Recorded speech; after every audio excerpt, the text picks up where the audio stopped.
Hello दोस्तों, मैं हूं अली जो कि अनअकैडमी पे एक वेरीफाइड एजुकेटर हूं। आप सभी का Haidri study point YouTube channel पे स्वागत करता हूं। आज की अपनी इस वीडियो में हम लोग उर्दू शिक्षण के तीसरे पार्ट को डिस्कस करेंगे। इससे रिलेटेड 2 पार्ट हमने अपलोड कर दिया है। अगर आप लोगों ने हमारे वो 2 लेसन नहीं देखे हैं तो मैं आपको सजेस्ट यही करूँगा कि डिस्क्रिप्शन में लिंक होगी, उस लिंक की सहायता से दोनों लेसन को ज़रूर देख लें। आज का हमारा ये लेसन पेश किया जा रहा है एम अली के ज़रिए।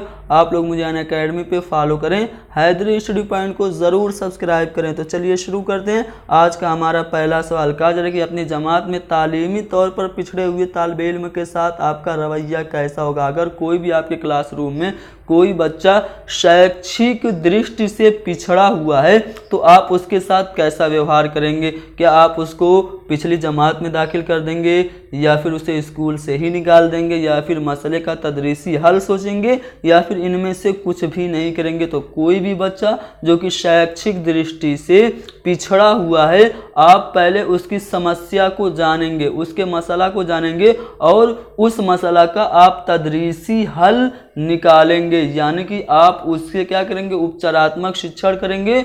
उसके लिए आप रेमेडियल टीचिंग का इंतज़ाम करेंगे।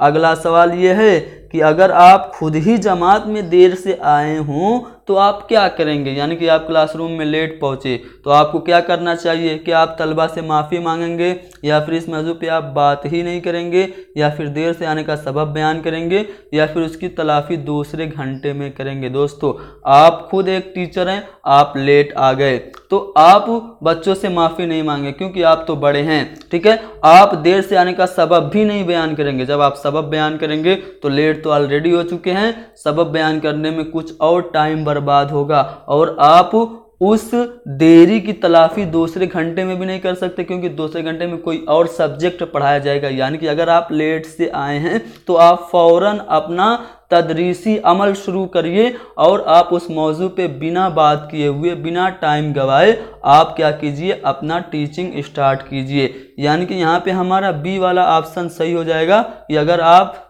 क्लासरूम में लेट पहुँचे तो आप इस मौजू पे बात ही ना करें।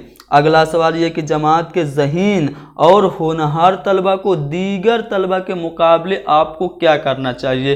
क्या उसे ज़्यादा होमवर्क देना चाहिए, या फिर कम होमवर्क देना चाहिए, या फिर यकसा यानी कि बराबर होमवर्क देना चाहिए, या फिर कुछ मुश्किल होमवर्क देना चाहिए।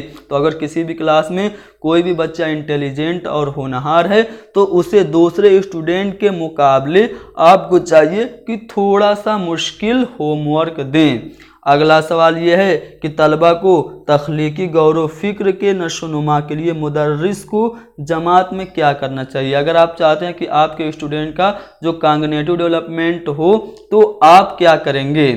जमात में क्या आप बिल्कुल खुलेपन का माहौल पैदा करेंगे, या फिर तलबा को पूरी तरह से नज़्म व ज़ब्त में रखेंगे, यानी कि रूल और रेगुलेशन में रखेंगे, अनुशासन में रखेंगे, या फिर रिवायतों से दूर न होने दें, या फिर तलबा की वक्तन फ़वक्तन रहनुमाई करें। तो तलबा की तख्लीकी गौर व फिक्र की नशोनुमा के लिए एक टीचर को चाहिए कि वो जमात में एक क्लास में बिल्कुल खुलेपन का माहौल पैदा करे। जब खुलेपन का माहौल होगा तो बच्चों का जो तख्लीकी गौर व फिक्र है वो बढ़ेगा। अगला सवाल ये है कि अगर कोई तालिब इल्म जमात में आपके साथ बुरा सलूक करे तो आप क्या करेंगे। आपके साथ अगर वो गलत व्यवहार अपनाए तो आप क्या करेंगे। क्या आप सदर मुदर्रिस से सिफारिश करेंगे कि उसका इखराज करें, यानी कि आप प्रिंसिपल से कह के उसका खारजा करा देंगे, या फिर उसे पनिश करेंगे, सज़ा देंगे, या फिर वजूहात मालूम करके हल निकालेंगे, या फिर सरप्रस्त यानी कि उसके गार्जियन से कहेंगे। तो कोई भी बच्चा अगर बदतमीज़ी कर रहा है, बुरा सलूक कर रहा है, तो आपको सबसे पहले पता करना होगा कि ये बच्चा अगर बुरा सलूक कर रहा है तो क्यों कर रहा है। आप वजूहात मालूम करेंगे और हल निकालेंगे। अगला सवाल यह कि स्कूलों का माहौल बेहतर होना चाहिए, क्यों। क्या हमें स्कूल का एटमॉस्फेयर अच्छा होना चाहिए इसलिए ताकि बच्चों को तरगीब मिले और तलबा की हौसला अफजाई हो, या फिर मुअल्लिमीन की यानी कि टीचर की सेहत बहाल रहती है अच्छे माहौल से, या फिर सरपरस्त यानी कि गार्जियंस खुश रहते हैं, या फिर असातिज़ा के एजाज़ रुतबे में इजाफा होता है, यानी कि जो टीचर होते हैं उनके सम्मान में बढ़ोतरी होती है। तो दोस्तों स्कूलों का जो वातावरण है वो बेहतर होना चाहिए। जब वातावरण बेहतर रहेगा तो बच्चों को पढ़ने में रुचि मिलती है और बच्चों की हौसला अफजाई होती है, उनको मोटिवेशन मिलता है। अगला सवाल ये है कि एक मुअल्लिम की हैसियत से आप इनमें से किन जिम्मेदारियों को ज़्यादा पसंद करेंगे। एज ए टीचर आपके सामने अगर यहाँ पे 4 ऑप्शन है तो आप इसमें से किस जिम्मेदारी को ज़्यादा पसंद करेंगे। पहला है कि बच्चे की पैदाइशी सलाहियतों की नशोनुमा करना, दूसरा है उसे माशी तौर पर मजबूत बनाना, तीसरा है कि उसकी पेशा वाराना सलाहियतों को फ़रोग़ देना, और चौथा है कि उसे मज़ीद इल्म बहम पहुँचाना। तो दोस्तों एक मुअल्लिम की हैसियत से आपको चाहिए कि आप बच्चे को ज़्यादा से ज़्यादा इल्म पहुँचाएँ, उसे ज़्यादा से ज़्यादा अपना नॉलेज दें। अगला सवाल यह है कि मिंदरजा झेल में मुअल्लिम का एक अहम तरीन मकसद क्या होना चाहिए। एक टीचर का सबसे ज़्यादा जो इम्पोर्टेंट एम है वो क्या होना चाहिए। क्या सदर मुदर्रिस जो है यानी कि जो प्रिंसिपल है उसका मुकर्रब बनना यानी कि उसका चहेता बनना चाहिए, या फिर निसाब मुकम्मल यानी कि बस सिलेबस पूरा करा देना चाहिए, या फिर तलबा को मुतमईन रखना चाहिए। तो मुअल्लिम का जो अहम तरीन मकसद है वो ये होना चाहिए कि वो स्टूडेंट्स को क्या करे, सेटिस्फाइड रखे, उनको संतुष्ट रखे, यानी कि उनकी जितने भी डाउट्स हैं सबको क्लियर रखे और उनकी प्रॉब्लम्स को सॉल्व करे। अगला सवाल यह है कि तालीमी इदारों में नज़्म ज़ब्त की ज़रूरत होती है, क्यों। अगर मैं एजुकेशनल इंस्टीट्यूट की बात करूं तो वहाँ पे रूल और रेगुलेशन अनुशासन की ज़रूरत होती है। क्यों ज़रूरत होती है, क्या इससे तलबा को ज़्यादा फ़ायदा मिलता है, या फिर असातिज़ा सुकून से रहते हैं, या फिर सदर मुदर्रिस खुश रहता है, या फिर तलबा को अपने फ़राइज़ अदा करने की तरगीब व तहरीक मिलती है। तो दोस्तों जब भी तालीमी इदारों में नज़्म ज़ब्त रहता है तो उससे क्या होता है, बच्चे जो होते हैं वो अपने फ़राइज़ को अच्छे से अदा करते हैं और उनको रुचि मिलती है और उनको हौसला मिलता है पढ़ाई करने का। तो डी वाला ऑप्शन हमारा सही हो जाएगा। अगला सवाल कि तदरीसी अमल में आप मिंदरजा झेल में से किसको अहमियत देंगे, ज़्यादा अहमियत किसको देंगे। क्या अपने ज़ाती इल्म को देंगे या फिर जमात के माहौल को देंगे, यानी कि क्लासरूम का एटमॉस्फेयर कैसा है इसको ज़्यादा अहमियत देंगे, या फिर तलबा के घरेलू माहौल को, या फिर तलबा से मुतालिक इल्म और मालूमात को। तो दोस्तों तदरीसी अमल में आप जिस चीज़ को सबसे ज़्यादा अहमियत देंगे वो आप जमात के माहौल को देंगे, यानी कि जमात का जो माहौल है वो पुरसुकून हो और वहाँ पे नीच ऊंच का बिल्कुल भी मुसावात हो, नीच ऊंच का बिल्कुल भी साहिबा न हो। तो यानी कि आपको तदरीसी अमल में सबसे ज़्यादा इम्पोर्टेंट यही देना है कि आपको माहौल जो है क्लासरूम का वो अच्छा रखना है। अगला सवाल यह कि आपके राय में तदरीसी अमल में क्या होना चाहिए।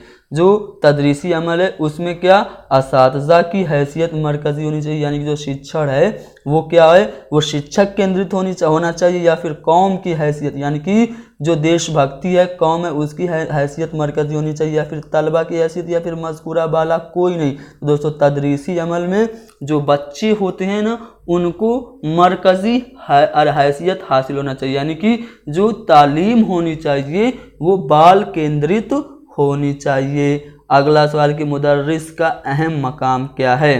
दोस्तों एक टीचर का अहम काम क्या है ये पूछा जा रहा है। इम्पोर्टेंट जो टीचर का काम है क्या वो निसाब से मुतल्लिक अमल का इनेकाद है, या फिर तलबा के इर्तिका के सिलसिले में हिदायत व तरगीब देना है, या फिर जमात में सख्त नज़्म ज़ब्त कायम रखना है, या फिर सदर मुदर्रिस से अच्छे ताल्लुकात बनाए रखना है।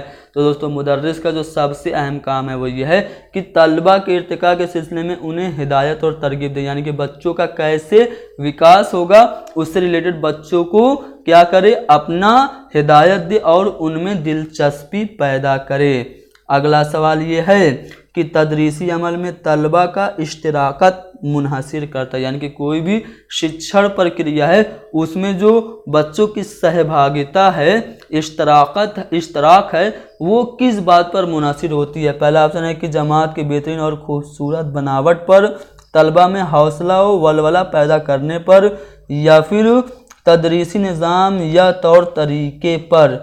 चौथा ऑप्शन है कि मुदर्रिस की सलाहियत पर। तो तदरीसी अमल में जो तलबा की सहभागिता है, इश्तिराक है, वो मुनासिर होता है मुदर्रिस की सलाहियत पर, यानी कि मुदर्रिस किस दर्जा तक अहल है, बासलाहियत है, वो बच्चों को कैसे सबको एक साथ एक प्लेटफॉर्म पे लेके आ रहा है, सबको किसी भी प्रक्रिया में बराबर का हिस्सेदारी बना रहा है कि नहीं बना रहा है। तो यहाँ पे हमने डिस्कस किया उर्दू पेडागोगी से रिलेटेड कुछ इंपॉर्टेंट MCQs जो कि यूपी टेट और सीटेट के लिए बहुत ही इंपॉर्टेंट हैं। आप लोग इस वीडियो को ज़्यादा से ज़्यादा शेयर कीजिए और हैदरी स्टडी पॉइंट को ज़रूर सब्सक्राइब कीजिए और अपने दोस्तों को भी बताइए कि यूट्यूब पे एक ऐसा चैनल है जिससे कि टीचिंग रिलेटेड जितने भी एग्ज़ाम हैं उनके लिए उर्दू की बेहतरीन तैयारी कराई जा रही है।